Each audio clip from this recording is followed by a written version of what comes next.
The fire marshal always had an office upstairs. My father never did, it was at his house. But all the equipment is upstairs already.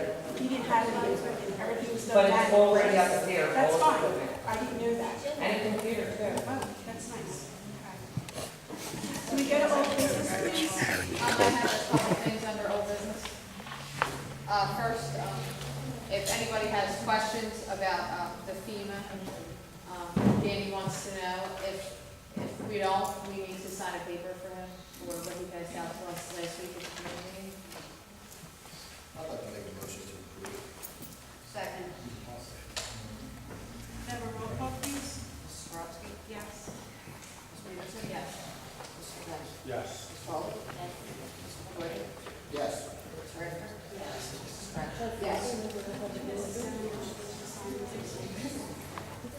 Can you please sign and pass that, and then I'll pass it this way? Also, I would like to make a motion to authorize the Civil Service Committee test for the position of full-time patrol. Second.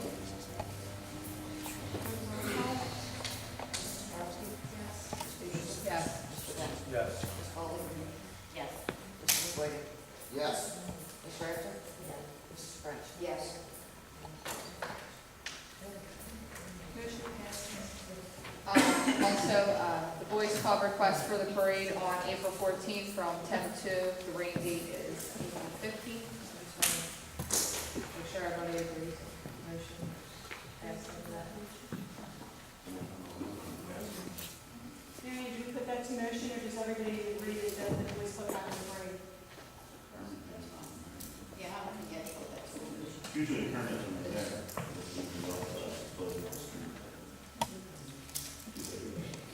Parade.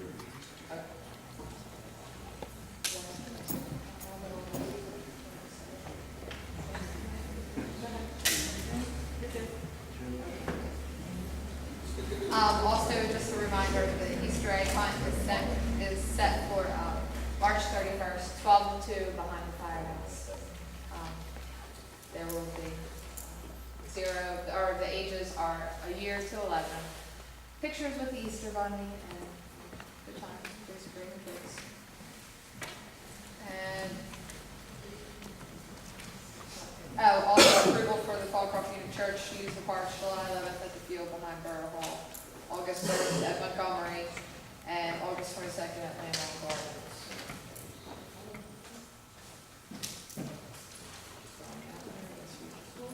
Is that a motion? Yeah. I'll second.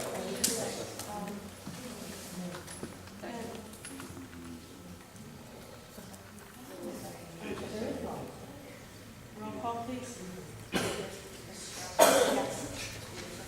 Yes. Yes. Ms. Foley? Yes. Mr. McGuire? Yes. Ms. Richter? Yes. Mrs. French? Yes. And one more thing I want to announce, that there's a beef and beer at Jimmy D's, April 14th, for Gene Mackey to give his dog wine, beef, beer. Tickets are $25, and I don't know the time. 7 to 10. 7 to 10. I have it. That's all. Wait, sorry. Real quick, with the emergency management plan, it falls under the Pennsylvania right to, it does not fall under the Pennsylvania right to right to know act law. So unfortunately, it's not available for the public to get access to because of security reasons. We don't want the outside knowing what our emergency plans are in the case of an emergency. So there is a copy on file at the borough and also at the library. So I'll do it. unfortunately, you can't get copies of it if you need it. Thank you. One more thing. A new handicap parking approval for Eric J. Bowman, 722 Grant Road. Isn't that new business? Because I don't think it was got there. That doesn't have to be. That doesn't have to be. It's just an application and it comes up for approval. Is that a motion to proceed? Yes, it is. Second. Have a roll call, please. Yes. Yes. Mr. Head. Yes. Yes. Mr. Morgan. Yes. Ms. Richter.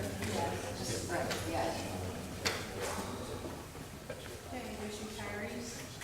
7-0. Any new business?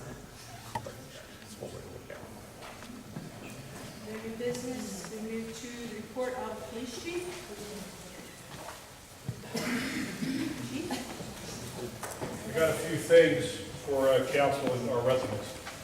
As of the first of the year, we've been pretty busy. As a matter of fact, we've been busier than I've seen in 35 years, so to explain why a lot of stuff might be getting out of hand with the kids, there's been a reason. We've been quite busy. Real quick, Folcroft School had a test lockdown, and they did very well. Probably to all of our surprise, but we had a test down there, I guess it was about 2 months ago, a month and a half ago, and they did exceptionally well. In case there had been an emergency with a test for the kids, I thought it was going to be like total chaos, and it wasn't. It went very well. Danny White, as everybody knows, is our juvenile officer, along with the other business he did tonight on emergency management. He's been very busy. I'm not going to get into all the details, but in a short couple of months, he's had a stabbing with an arrest, a bullying incident with an arrest, a firebombing on Taylor Drive, a burglar on Ravenwood Drive with an arrest, a sexual assault of a young girl who CID is helping us with that, and 3 kids decided to make a bomb at our Votech. The bomb at the Votech did go off, but it didn't ignite, it didn't explode. Instead, there was a chemical reaction. Within a matter of about a week and a half, Danny had 3 in custody, 3 confessions, and they've already pled guilty, so that's done over. I have in my hand a letter here from a Tamara Esther Gregory, and the reason I bring this to your attention is you don't get this a lot. You hear a lot about how police treat minorities and whatnot. The reason she called me and wanted to write a letter was because she was a minority, and she didn't surprise me about her officer. He's a part-time officer, Tommy Kessler. He's also affiliated with the fire company. He was working one night, she locked her keys in her car, and in her car was her young daughter. And she was afraid to call the police because she thought the police were going to give her an attitude. I guess that's been her only experience. So when she called me, she was actually in tears thanking me. And it just felt good to hear that, but I assured her that this is the case for all of us here in Folcroft, with our residents and the police and everybody. But she sent me a letter. I won't read it because it's basically what I said to you. And her daughter drew a little Superman for Officer Kessler and a thank you note. So it just, kind of hit home. I thought you'd like to hear that. I also received another phone call from a local woman, I don't have her name, on Valley Drive. Wanted to thank the officers DePietro and Accarola. They stopped her for expired inspection stickers, but they didn't give her a ticket because she pleaded with them not to, and she gave a reason as to why. And again, she thought she was going to get an attitude, and instead, they helped her and told her what to do and how to do it. So that was just a quick couple of phone calls I got in the past couple of weeks. As far as the other serious activity we had, Folcroft was part of the burglary ring that was going on for about 2 to 3 months. Folcroft, on Alden, Sharon Hill, Springfield, and Alden. We were getting hit pretty hard throughout town, especially the area of Shellcross Avenue. On one particular night, we had 3 phone calls for 3 founded burglaries. Officer DePietro was a part-time officer, and Officer Accarola responded to the area. They took it upon themselves, again, because it had gotten quiet. That's the only reason they were able to do this. They parked the patrol cars and started walking around the area. And as a result of them walking the area, they heard rustling in the woods. And Officer Accarola used to live up in that area. And he thought that there was no way that rustling in the woods was a deer, which is common up behind the swim club. And it was right out of the woods, came the suspect, tried to get away, they caught him. He confessed to those 3 burglaries that night that he committed in Folcroft. Subsequently, with our detectives and when Alden and Norwood's detectives, this suspect was the burglar who was hitting all 5 towns. He confessed to almost 30 burglaries. So it was our 2 guys that caught him initially, took the initiative to get out on foot, go the extra step, extra mile. I didn't tell them to do it. The corporals didn't tell them to do it. They took it upon themselves to do it. So that was a really, really big arrest, for our town. I don't think I gave a report back to January. So back in January, we also had most people probably know, a hit and run on Taylor Drive. The suspect was hurt pretty bad. They were leaving a party. He was a designated driver. and he got hit by a car. The information we had originally obtained was all wrong. The striking vehicle, there was evidence left there on the scene, and we were told that it was the evidence from the owner's car, not the hit-and-run vehicle. So we had basically nothing. I called one of the detectives in, Corporal Eiserman.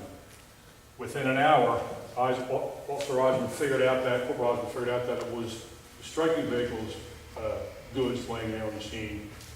He put out a message over the radio, and within an hour when I called him in, he had not only solved it, but he had already made an arrest with the assistance of Upper Darby Township and a confession for the guy that did that. So that was pretty big for us as well. The Carter Road, we just got our traffic grant. We have a traffic grant, it's called aggressive driving. And the way that works is our officers have to work overtime to work this detail. The borough pays that overtime. At the end of a quarter, They break it up. Yeah. break it up into sections. We submit a bill to the state pays us back, so it's basically free. That was just restarted today. We can use that if council wishes to attack the areas of Carter Road. The problem with that is you gotta get the word out.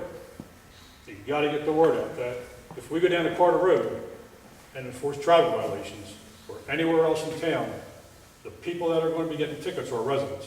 And if we don't want to do that. Well, I'm just making it clear, we never want to do that. If we stop our residents, we try to give them a warning, you know, everybody knows what we try to do. But whenever anything happens in the heart of the town, it's always our residents. So if we go down there, so please pass the word out, because we can't go down there and waste our time. Oh, yeah. You know what I'm saying? And tonight, as of tonight, we just made 3 more arrests for narcotics. 2 on shell calls. Yeah, 20 shot.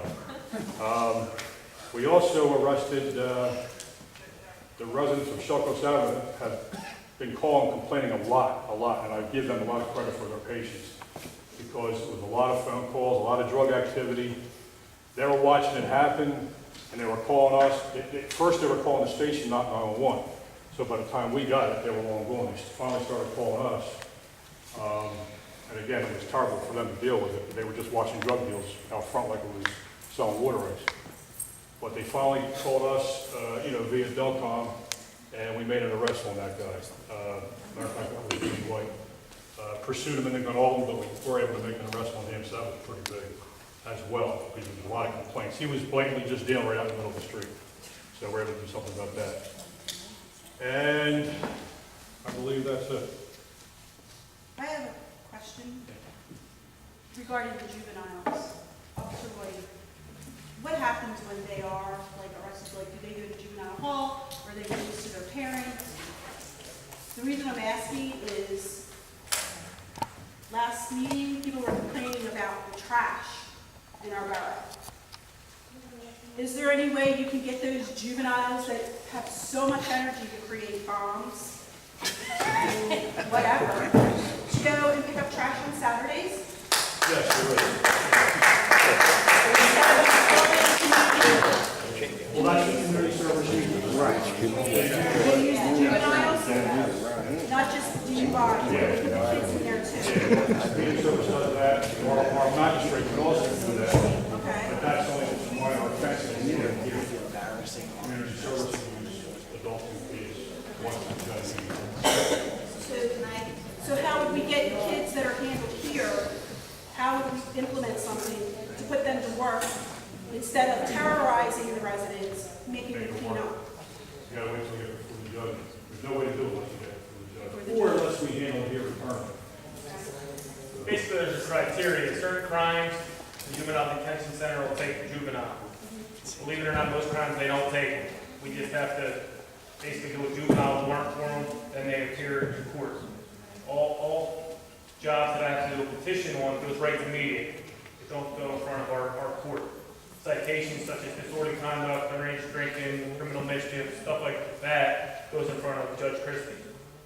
If we have a project that you'd like done, we can speak with Judge Christie, I think we should. and then the juveniles, instead instead of, because juveniles ultimately don't pay it anyway, their parents end up paying for it, so Right. the I think juveniles, they should be accountable. that's not a problem. I really do. I So, mean, we've done it in the past. We've had the They kids can down in the there football clean the field and bathroom stuff. and do whatever. I mean, we've had them sweep the parking lot, whatever. I mean, People get them to do and sue. I think making them walk through the borough and picking up the trash. Well, I was just gonna make a suggestion. What we did was we called adult and juvenile. Once a week, we had them out here. And they walked from one end to the other end. And once a week, you can get them out here for $1. When you would just give them a call, you have to, I think, fax them. And they will come out once a week. You will see them. It's wonderful. You can go. Are they the ones that are processed through media, or are they the ones that are processed through here? I don't The ones that are know. processed He through sent here it. don't seem like anything is done with them. So I'm thinking the ones that are processed here should be put into the program too, right? Why should they be let off the hook because they're processed here instead of in media? Well, no, that's separate. Ed, the judge has, he's had them, had them clean the bathroom, cleaning up trash, paving, having paving, on the fields. No. And actually not going to pick up Well, I trash. think we should like really group it up. But We're having all these issues with them. it has slacked off and the streets are really looking for it. I think we should put something in place that on Saturdays, they get their butts up at 8 o'clock in the morning and they walk the borough and they pick the trash up. I think that's, We've had it, they've been out there and we've got it. so how do we do something like that? Most of my new right now. Most of them I know, but yeah, you can set that up. I do have one more question. Where do we stand with the Bucket Ladies appointment? Before we adjourn? I'm sorry. Just along the lines of the community service, that would be something I would probably recommend that we set up with the community, the county or whatever, because I wouldn't want us to be responsible for them having us watch them while they do the community service. We could set that up with Walt Elmer, who's in charge of community service, where they watch them, they're responsible for them. This way But they would it's take our court, the kids that are processed in Correct. our court, they would take them and Correct. put them into the program. And what we've done, we still charge them with the crime, Right. and once they complete their community service, we either make an agreement with them or withdraw the citation. But they have to complete the community service, they can't just say that's what they're gonna do, then not show up. To add on with that, the issue before with that was that if we did it through our court and we try to do it as a police department, if one of the children said that they got hurt working for us, It would be a it liability. was a big liability, and would rather go through the court system out in the county than putting that burden on us. Okay.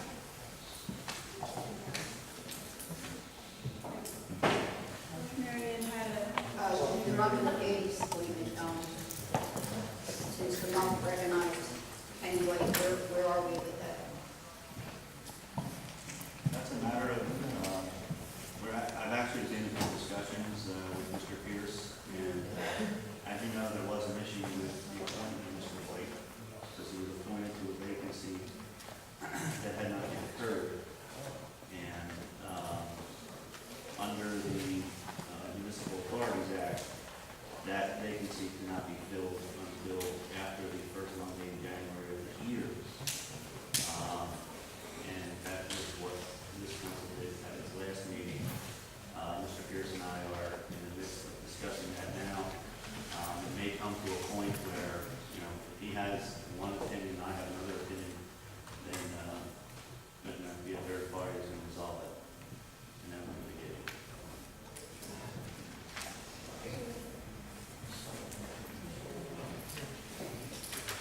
do you have a motion to adjourn?